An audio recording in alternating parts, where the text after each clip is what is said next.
Halo semuanya, kita membicarakan lagi salah satu topik di kriptografi. Untuk kali ini kita akan mendiskusikan mengenai teori bilangan untuk kriptografi kunci publik. Jadi ini beberapa teori yang terkait dengan bilangan bulat yang dipakai untuk kriptografi kunci publik, terutama untuk RSA dan algoritma-algoritma yang berbasis logaritma modular, seperti pada Elgamal dan Diffie-Hellman. Pertama mengenai bilangan prima. Bilangan prima kita semuanya sudah tahu, bilangan bulat yang lebih besar dari 1 dan pembaginya hanya 1 dan bilangan itu sendiri. Itu adalah bilangan prima. Kemudian untuk semua bilangan bulat A lebih dari 1, jadi bilangan bulat positif yang lebih dari 1, maka kita bisa memfaktorkannya secara unik sebagai product of primes. Jadi di sini A itu adalah P1 pangkat A1 dikalikan P2 pangkat A2 dan seterusnya sampai dengan PT pangkat AT. Untuk P1, P2 dan seterusnya di sini ini merupakan bilangan-bilangan prima. Bilangan-bilangan prima yang kurang dari A di sini. Kemudian AI pangkat di sini itu adalah bilangan bulat non negatif. Bilangan bulat non negatif. Jadi bisa 0, pangkat 0 juga bisa. Kemudian kita bisa mencari faktor persekutuan terbesar dengan menggunakan product of primes itu. Ini mungkin dari sejak SMP mungkin ya, sudah SD mungkin ya, sudah diketahui cara yang seperti ini. Jadi di sini misalnya kita punya dua bilangan A dan B, kemudian difaktorkan primanya menggunakan product of primes ini, maka faktor persekutuan terbesar atau GCD dari AB itu adalah K, ya, di mana P1 pangkat K1 kali P2 pangkat K2 dan seterusnya. Dan KI di sini pangkatnya ini adalah minimum dari AI dan BI untuk semua PI. Jadi diambil pangkat yang paling kecil untuk setiap faktor primanya yang ada di sini. Nah, untuk bilangan prima yang besar biasanya kita menentukan apakah itu prima atau tidak itu menggunakan suatu algoritma. Algoritma yang deterministik itu memiliki waktu komputasi yang cukup besar, sehingga di sini dipakai algoritma probabilistik ya. Menggunakan algoritma yang banyak dipakai adalah Miller-Rabin. Jadi di sini algoritma ini mengecek apakah suatu bilangan bulat merupakan bilangan prima atau komposit. Kalau dia komposit, kalau bilangan bulat itu komposit, maka pasti akan ketemu sebagai komposit gitu. Tetapi ada kemungkinan bahwa suatu bilangan yang sebenarnya itu komposit ya, itu karena ini probabilistik ya, dideteksi sebagai bilangan prima atau inkonklusif ya, jadi belum terdeteksi gitu apakah prima atau bukan. Nah di sini memang probabilistik tapi cukup bagus probabilitasnya, sehingga sering dipakai untuk membangkitkan bilangan prima yang besar. Pembangkitan bilangan prima yang besar di sini sebenarnya bukan kita mengenerate suatu bilangan yang pasti prima gitu, tetapi kita mengenerate bilangan yang besar, kemudian kita mengecek apakah itu prima atau bukan. Nah, untuk pengecekannya itu digunakan algoritma Miller-Rabin. Ya, jadi bilangan besar tadi itu sebenarnya bilangan random saja. Nah, untuk menentukan apakah itu prima atau bukan, apakah itu bisa dipakai gitu ya untuk keperluan selanjutnya atau bukan, maka digunakan tes primality test ya, yang algoritma Miller-Rabin ini. Ada algoritma yang lain tapi ini yang paling banyak dipakai. Nah, di sini algoritmanya kurang lebih demikian ya. Jadi kita tentukan bilangan bulat Q, K-nya lebih besar dari 0, kemudian Q-nya ganjil sedemikian hingga N-1 itu sama dengan 2 pangkat K kali Q. Jadi ini kita menghitung N-1 ya. N-1-nya adalah 2 pangkat K dikalikan dengan Q. Kemudian kita pilih bilangan bulat random A, di mana A itu harus berada di antara 1 sampai dengan N-1. 1 sampai dengan N-1. N-1 didapatkan dari ini. Kemudian, jika A pangkat Q modulo N sama dengan 1, ya, maka hasil dari ini adalah inkonklusif. Ya. Inkonklusif itu berarti bisa prima. Ya. Bisa saja itu prima. Kemudian, jika ini tidak, berarti kita lanjut ke berikutnya. Ya. Dimulai di sini, dilakukan iterasi dari C0 sampai dengan K-1. Dihitung, ya, jika A pangkat, ya, A pangkat 2 pangkat C, 2 pangkat C dikalikan dengan Q. Jadi ini 2 pangkat C, kemudian hasilnya dikalikan dengan Q gitu ya. Modulo N sama dengan N-1, maka ini berarti inkonklusif. Berarti itu mungkin prima gitu ya. Itu mungkin prima. Tapi kalau ini ternyata tidak ada ya, artinya itu tidak dipenuhi dari C dari 0 sampai dengan K-1, maka dihasilkan bahwa bilangan itu adalah bilangan yang komposit. Nah, jadi di sini inkonklusif itu belum tentu prima, ya, belum tentu prima. Tapi ini tes ini bisa diulang-ulang sehingga karena di sini bilangan bulat random, ada bilangan bulat random A ya. Jadi ini bisa dilakukan berkali-kali begitu untuk mengecek apakah memang dia suatu saat akan komposit atau tidak. Ya, kalau dilakukan berkali-kali ternyata semuanya inkonklusif, berarti kemungkinan besar itu adalah bilangan prima. Kemudian sebenarnya tadi kita sudah membahas faktor persekutuan terbesar di depan ya. Faktor persekutuan terbesar itu adalah bilangan bulat paling besar yang membagi baik A maupun B.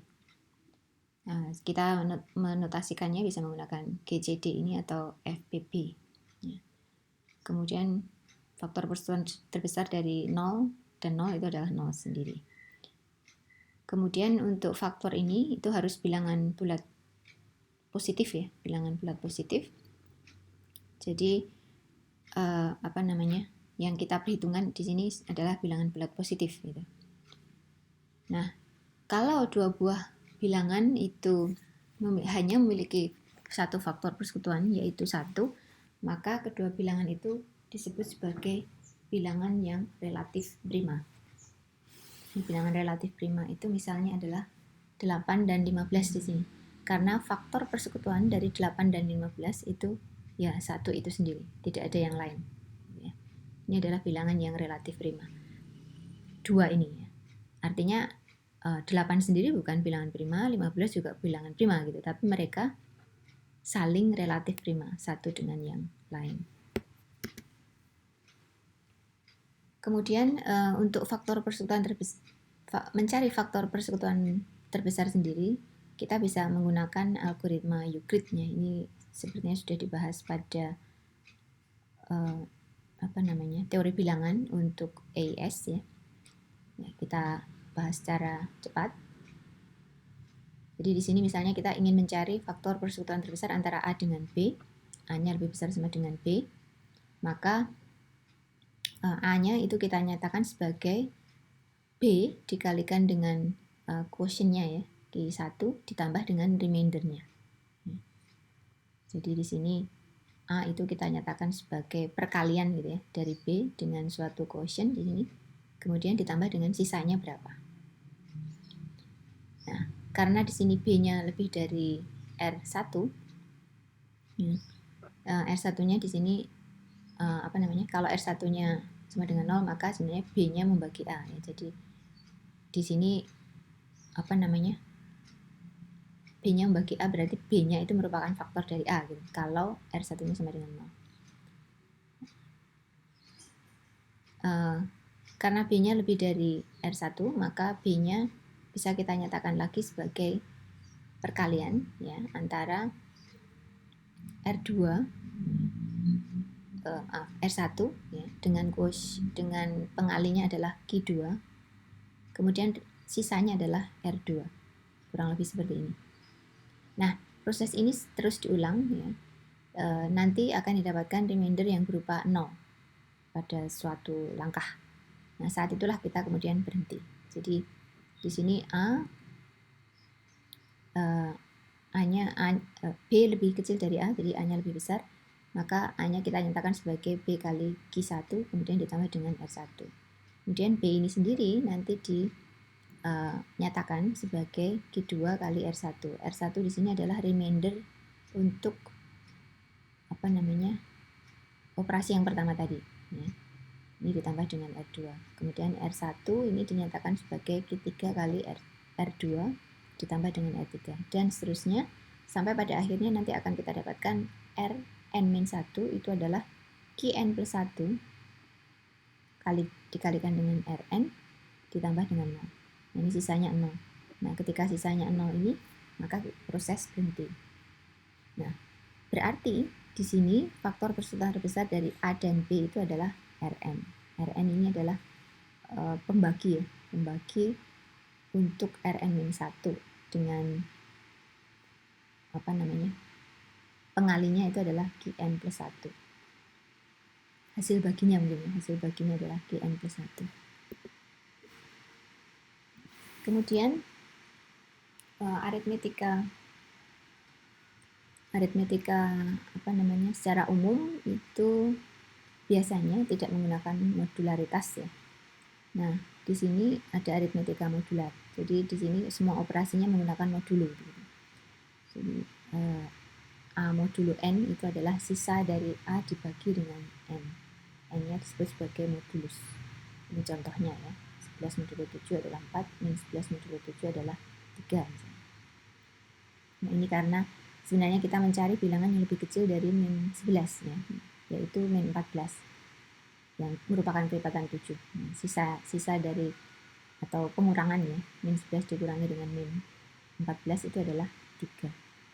Mengapa hasilnya 3? Kemudian kalau A modulo N sama dengan B modulo N, maka A dan B itu merupakan kongruen modulo. Ya, relasinya adalah kongruen modulo. Jadi A modulo N sama dengan B modulo N. Kita menuliskannya sebagai seperti ini. A itu kongruen modulo dengan B modulo N. Ini sebagai contoh adalah misalnya 73. 73 modulo 23 itu adalah 4. Ya. Jadi 73 itu kongruen modulo dengan 4, modulo 23. Nah, 21 itu kongruen modulo dengan negatif 9 modulo 10. Misalnya seperti itu. Atau ini juga 21 itu kongruen modulo dengan 11 ya. 11 modulo 10. Kongruen modulo dengan 31 modulo 10 gitu. Karena sisanya sama-sama 1. Kalau A itu kongruen modulo dengan 0 modulo N, berarti kita bisa simpulkan bahwa N itu merupakan faktor dari A atau N membagi A. N merupakan faktor dari A. Ini beberapa properti kongruensi. A itu kongruen modulo dengan B modulo N jika N-nya ada membagi A dikurangi dengan B.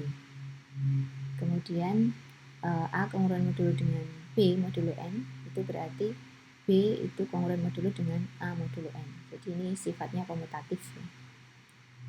Kemudian A kongruen modulo dengan B modulo N, kemudian B kongruen modulo dengan C modulo N, ya, maka berarti kita bisa simpulkan bahwa A kongruen modulo dengan C modulo N.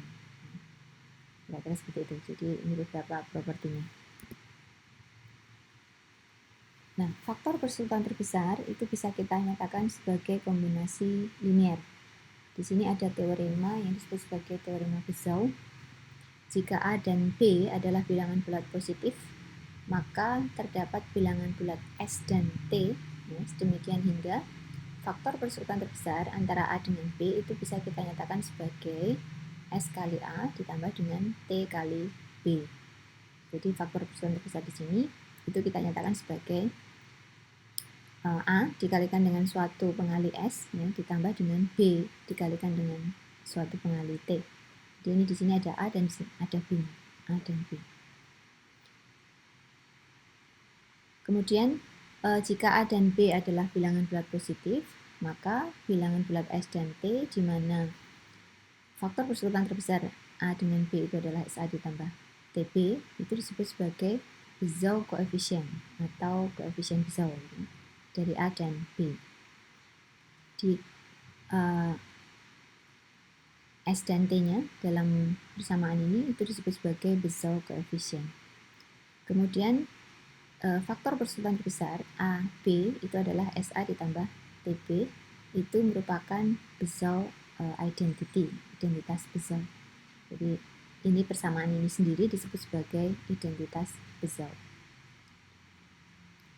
Nah, menggunakan teorema Bezout itu, maka faktor persekutuan dari bilangan bulat A dan B bisa dinyatakan dalam kombinasi linear seperti ini, SA ditambah TB, di mana S dan T itu bilangan bulat. Bilangan bulat di sini bisa berupa bilangan bulat negatif, ya, tidak harus positif. Jadi ini merupakan kombinasi linear ya dengan koefisien A dan B. Nah, ini contoh dari faktor persekutuan terbesar 6 dengan 14 ya. 6 dengan 14 itu faktor persekutuan terbesarnya adalah 2 dan itu bisa dinyatakan sebagai min 2 kali 6. Ya, 6 di sini sama dengan 6 yang ada di sini ditambah dengan 1 kali 14. 14 di sini sama dengan 14 yang ada di sini. Jadi min 2 dan 1 di sini adalah Bezout coefficient. Ya. Sedangkan ini merupakan identitas Bezout. Berarti di sini S-nya adalah min 2, T-nya adalah 1. Ya, ini min 2 kali 6 kan min 12 ya, ditambah 14 kan 2 gitu ya. Jadi sama dengan faktor persekutuan terbesar antara 6 dan 14. Nah, bagaimana kita menyatakan faktor persekutuan terbesar sebagai kombinasi linear?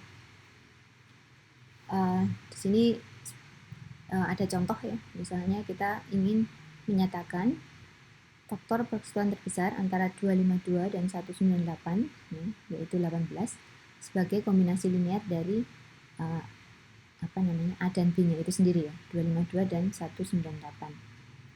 Nah, kita bisa menggunakan Euclidean algorithm, jadi menggunakan algoritma Euclid tadi untuk menunjukkan bahwa faktor persekutuan terbesar dari kedua bilangan itu adalah 18. Ini adalah urut-urutannya ya.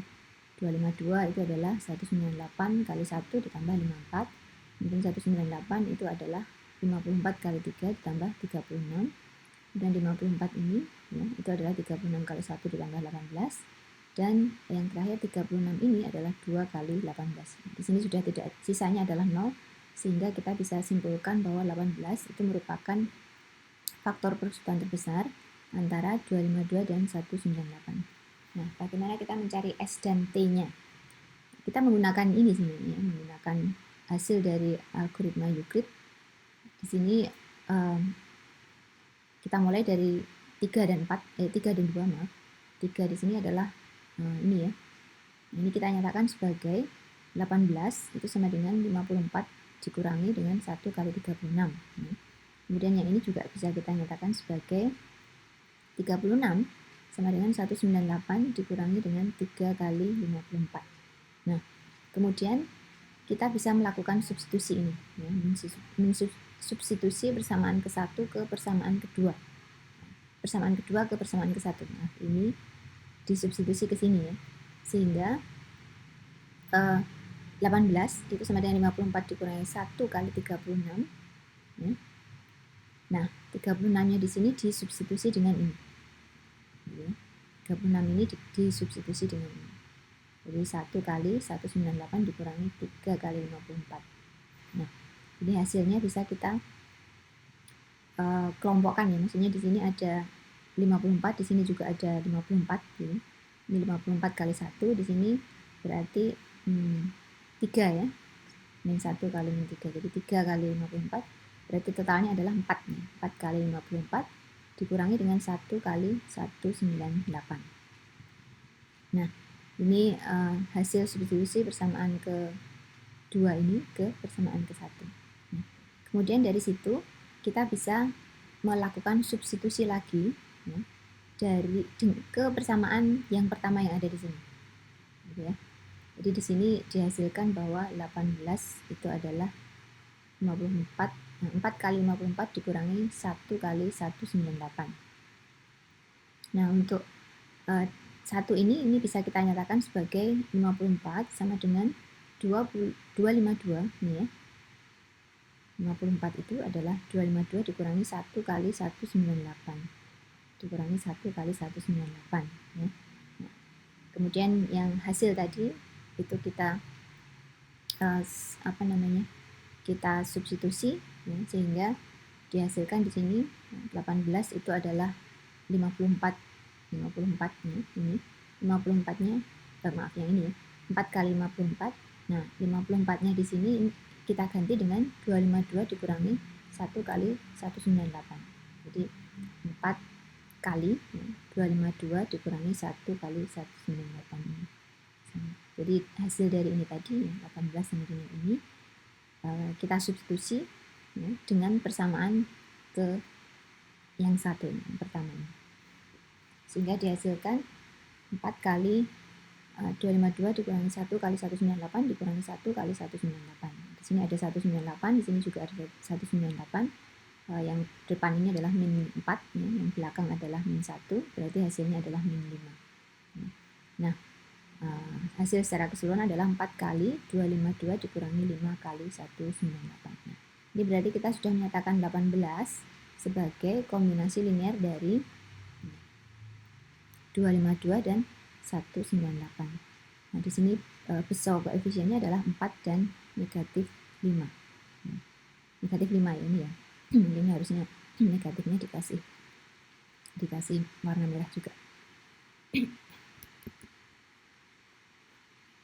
Kemudian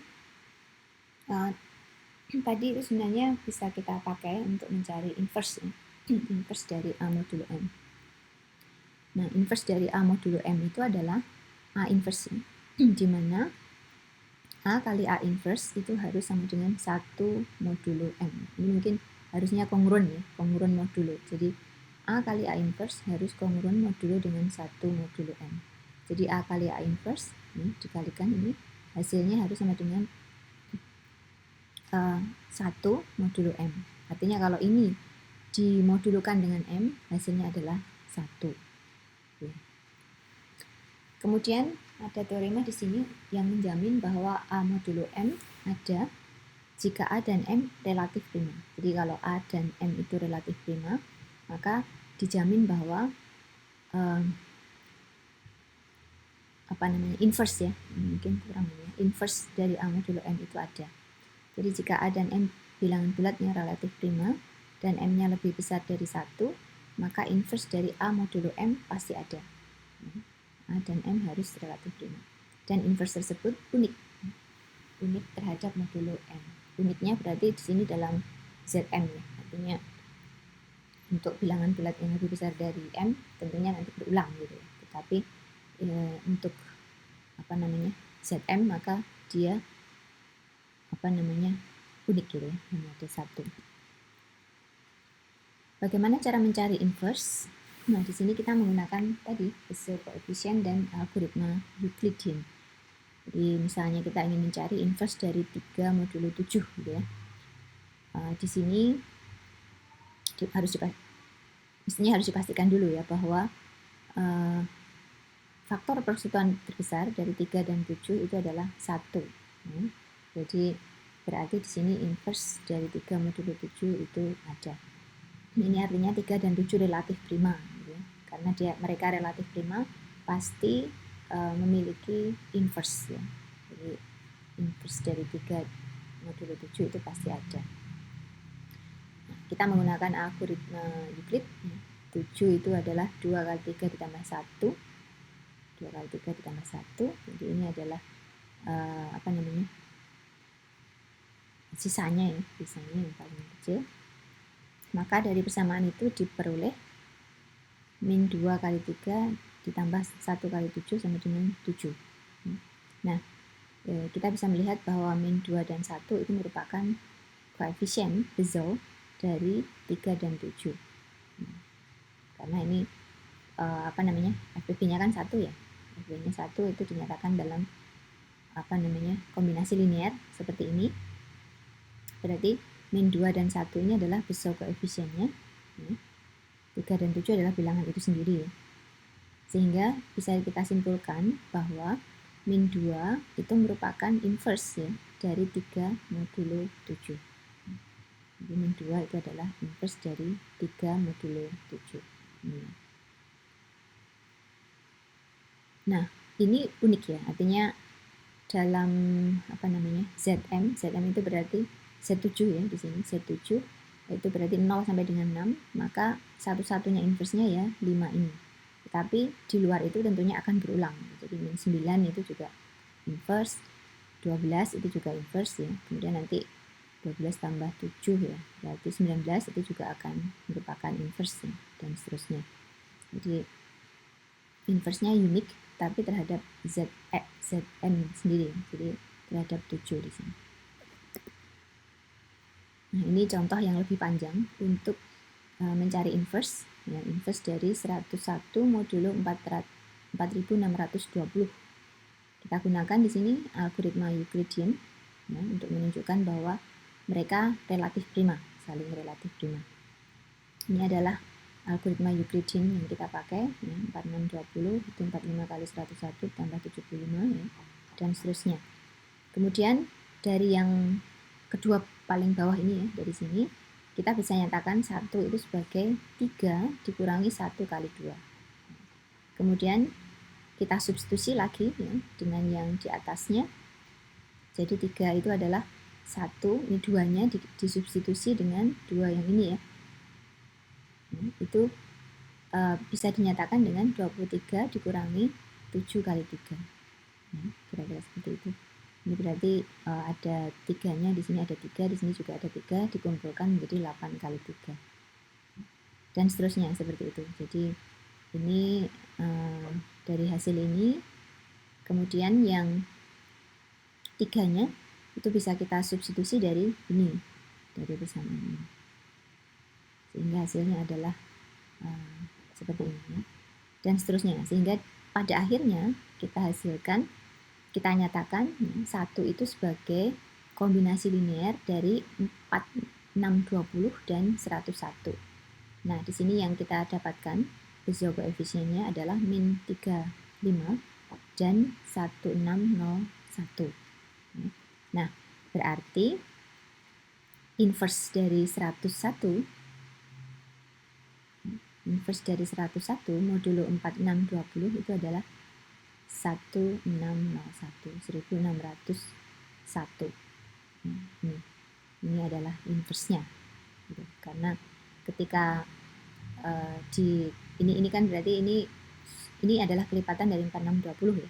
Berarti ini sisanya adalah 1. Gitu. Kemudian teorema Fermat ya. Teorema Fermat yang terkait dengan eksponen. Jika P adalah prima dan A adalah bilangan bulat bukan kelipatan dari P, ya, maka A pangkat P min 1 itu kongruen modulo dengan 1 modulo P. Jadi misalnya di sini P-nya 7, A-nya 2, maka A pangkat P min 1 itu berarti A pangkat 2 pangkat 6 ya, A-nya 2, P-nya 7, berarti 2 pangkat 6 itu adalah 64. Dan itu hasilnya adalah 1 modulo 7. P-nya adalah 7. Jadi A pangkat P min 1 itu adalah 1 modulo P. Ini sebenarnya dipakai di RSA ya. Kemudian bentuk lain teorema Fermat, jika P bilangan prima dan A bilangan bulat positif, maka A pangkat P itu adalah A modulo P. Ini tinggal mengalikan ya ini A pangkat P-1 dikalikan dengan A gitu ya. Nah, berarti dikalikan dengan A juga. Hasilnya tentunya adalah A. Untuk yang kedua ini, A dan P tidak perlu relatif prima. Ini contohnya. Kemudian di dalam RSA itu juga diperlukan fungsi Taussian, fungsi Euler-Taussian. Fungsi Euler-Taussian ini definisinya kurang lebih demikian. Jadi misalkan n adalah integer positif, bilangan bulat positif, maka fungsi Taussian Cn ya, melambangkan banyaknya bilangan bulat dalam range ini 1 sampai dengan n-1 yang relatif prima dengan n. Jadi itu menunjukkan berapa banyak gitu ya, berapa banyak bilangan prima yang relatif, berapa banyak bilangan yang relatif prima dengan n itu sendiri. Untuk semua bilangan bulat positif kurang dari n. Sudah didefinisikan C1 itu adalah 1, ya. Maka C9 itu berarti bilangan yang relatif prima dengan 9. Bilangan yang relatif prima dengan 9. Di sini 1 itu sendiri dianggap sebagai relatif prima ya. Jadi 1, 2, 4, 5, 7, 8 ini semuanya relatif prima dengan 9. Berarti C9 itu adalah 6. 1, 2, 3, 4, 5. Nah, kalau bilangan itu bilangan prima, maka otomatis si P itu adalah P-1. Jadi, kalau bilangan itu bilangan prima, maka pasti semua bilangan yang kurang dari dia, bilangan bulat positif yang kurang dari dia, itu berarti pasti relatif prima terhadapnya, gitu ya. Ini dengan menghitung 1 juga ya tentunya. Jadi, C dari 5 itu adalah 4, gitu. Karena 1, 2, 3, 4, ya, itu semuanya relatif prima terhadap 5. Kemudian untuk fungsi C sendiri ada beberapa hubungan. Ya, jika A dan B relatif prima, maka si AB adalah si A kali si B. Jadi kalau A dan B itu relatif prima, maka fungsi Taussian-nya itu sama dengan masing-masing perkalian dari masing-masing fungsi Taussian. Kemudian jika A dan B itu bilangan prima, maka si A kali B itu adalah si A kali si B.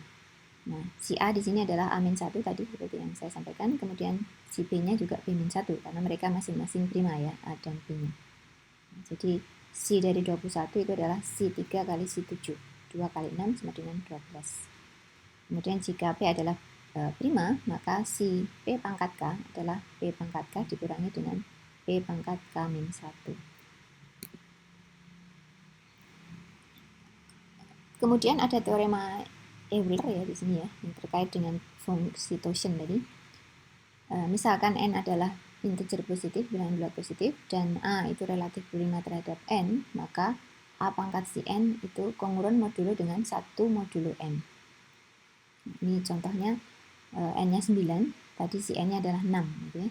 Maka jika A-nya adalah 2, A-nya adalah 2, maka 2 pangkat 6 itu adalah 64. 2 pangkat 6 ini berarti 2 pangkat si n. Si n-nya tadi kan 6. Si n-nya 6. Kemudian A-nya ini relatif prima terhadap n. A-nya relatif prima terhadap 9. Maka 2 pangkat 6 adalah 64. Kongruent modulo dengan 1 modulo n. Ini bentuk lainnya. Ini kalau kita kalikan dengan A. Jadi A pangkat si n ditambah 1 adalah A. Ya. Di sini A dan n-nya tidak perlu relatif prima untuk yang bentuk lain ini. Kalau yang atas ini, maka A-nya harus relatif prima terhadap n.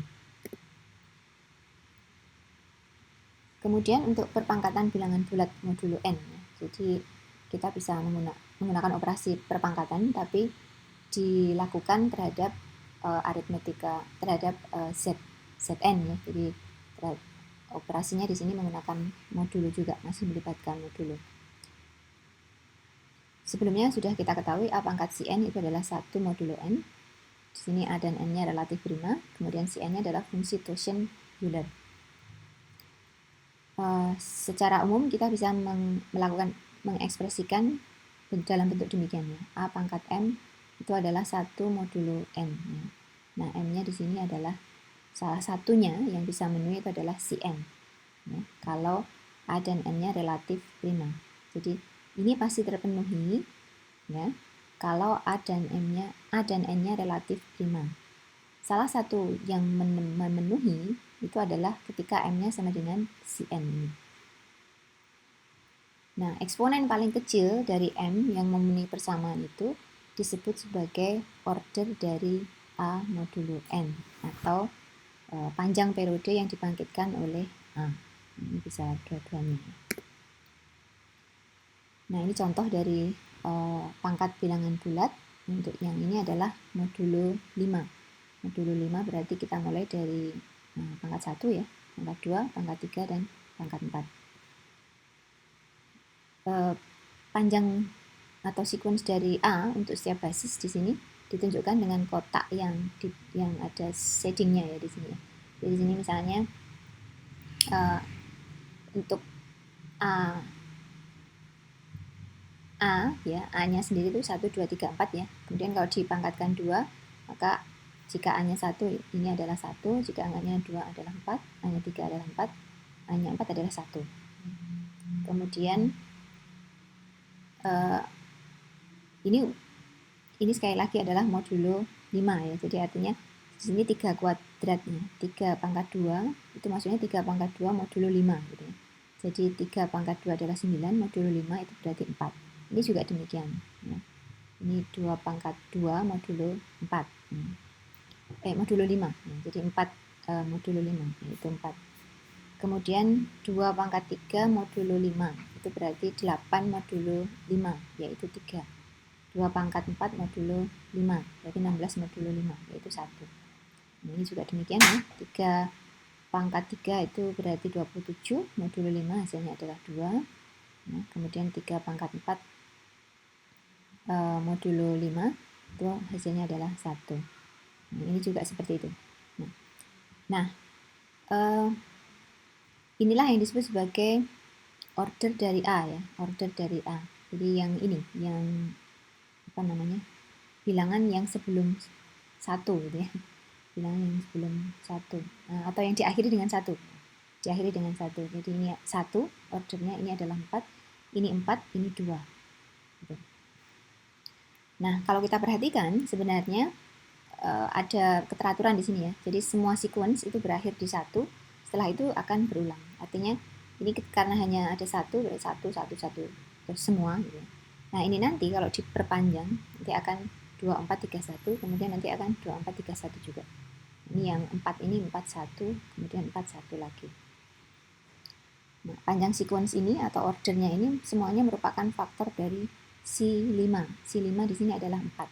Jadi ini 1, kemudian 4, 4, ini 2, semuanya adalah faktor dari 4.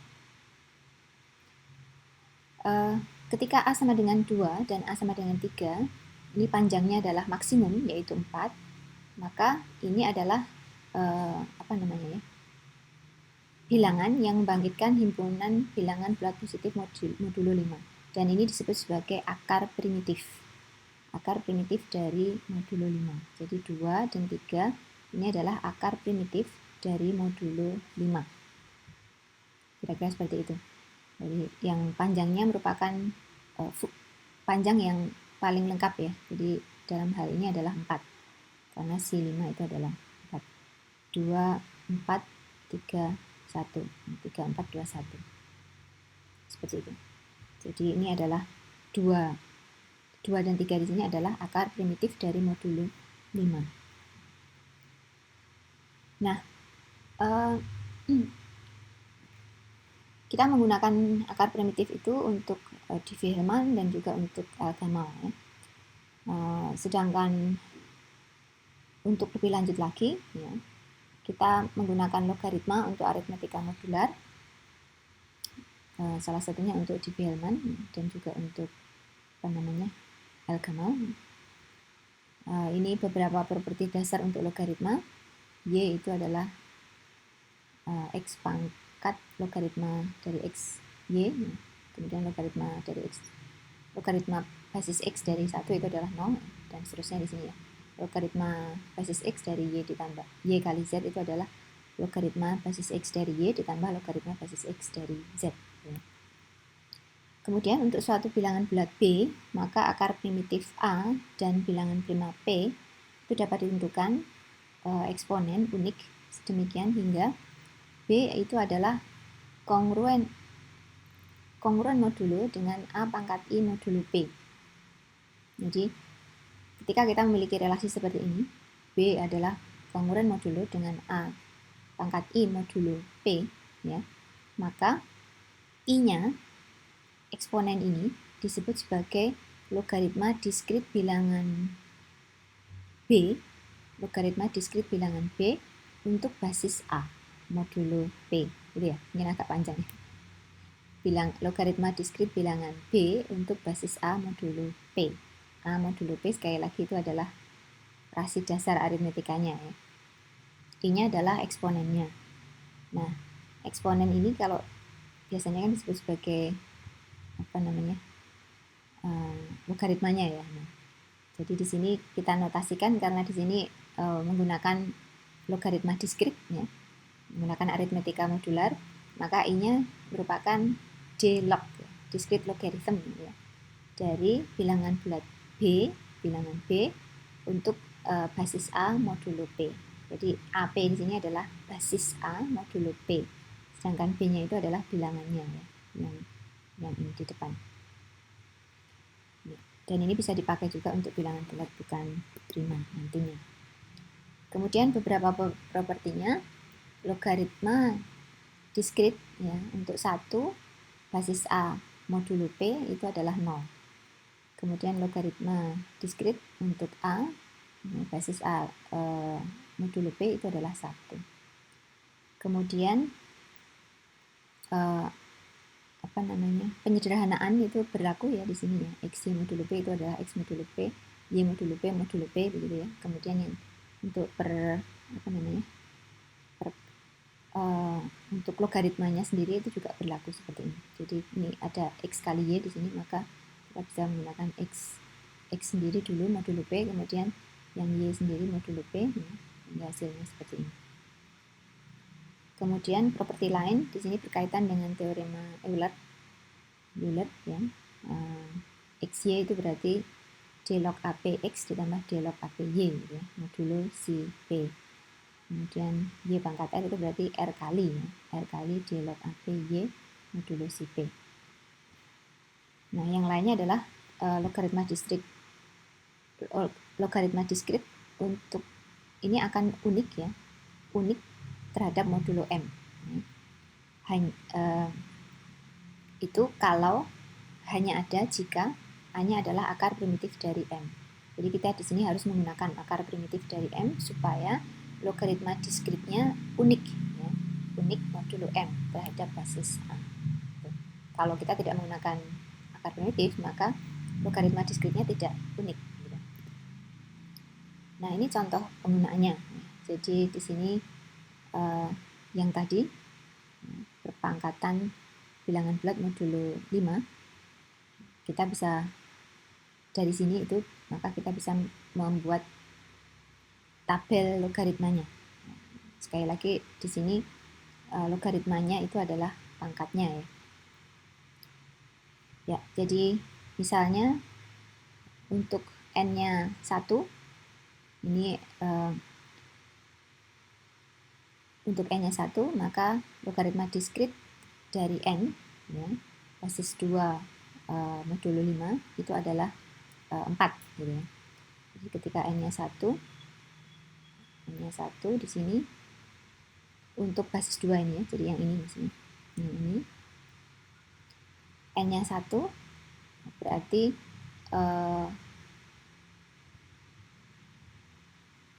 logaritma diskrit dari n, logaritma diskrit ya dari 1 modulo 5 itu adalah 4. Kemudian ketika n-nya 2 ya, maka logaritma diskritnya itu adalah 1. Kemudian ketika n-nya 3, maka ini adalah 3, dan ketika n-nya 4, maka ini adalah 2. Jadi di sini sekali lagi yang kita lihat itu adalah n-nya di sini adalah ininya ya, yang ada di sini. Kemudian logaritmanya itu adalah pangkatnya, eksponennya. Jadi kalau ini ada 1, ini adalah n-nya, maka ternyata pangkatnya adalah 4 gitu ya. Kemudian ini 2, pangkatnya adalah 1. 1, 4, 2, 1. Kemudian 3, di sini juga 3. Gitu ya. Kemudian 4 ini adalah 2 pangkatnya. Jadi sekali lagi ini adalah i-nya atau pangkatnya. Jadi yang atas ini ya, eksponennya gitu. Sementara ini adalah hasilnya ini, logaritmanya sini.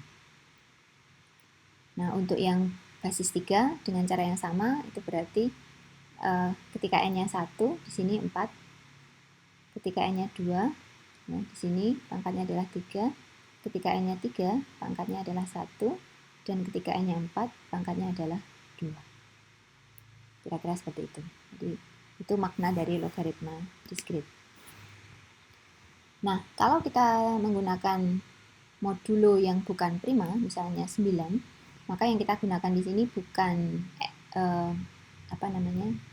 9-nya ya, tapi Cn-nya, yaitu 6. Cn-nya adalah 6.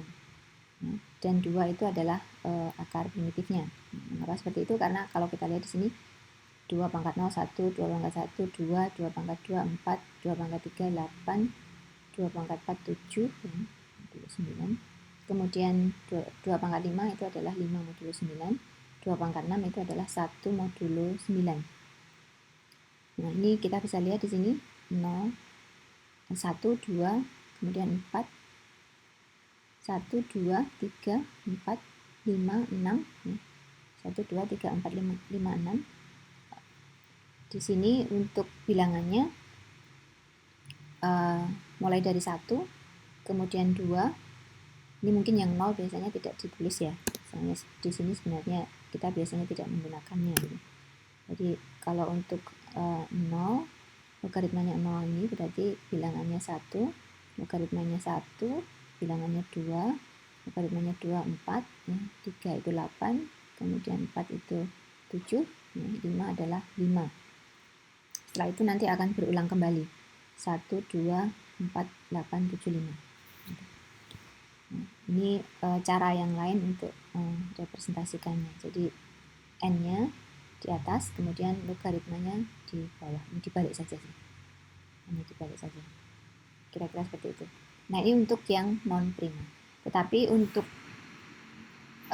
RSA, untuk Elgamal maupun Diffie-Hellman, yang kita pakai di sini adalah bilangan yang prima ya. Untuk modulnya ini adalah bilangan prima. Jadi bukan bilangan non prima misalnya 9 seperti ini. Meskipun untuk bilangan non prima seperti 9 ini juga bisa digunakan. Hanya saja memang bilangannya ini menjadi bilangan-bilangan yang relatif prima terhadap 9 gitu ya. Bukan bilangan yang semua bilangan kurang dari 9. Kalau yang ini, kalau yang menggunakan modulo prima, maka ini adalah n-nya semua bilangan yang kurang dari 5. 1, 2, 3, 4. 1, 2, 3, 4. Dan ini tidak ada nolnya gitu jadinya, logaritmanya. Sementara kalau yang ini, logaritmanya ya terpaksa ada nolnya untuk 1. Kira-kira seperti itu. Ya, baik. Saya kira itu mengenai teori bilangan bulat untuk kriptografi kunci publik ya. Mudah-mudahan ada manfaatnya. Terima kasih sudah melihat video ini. Kita akan bahas lagi topik-topik terkait dengan kriptografi pada video-video yang akan datang.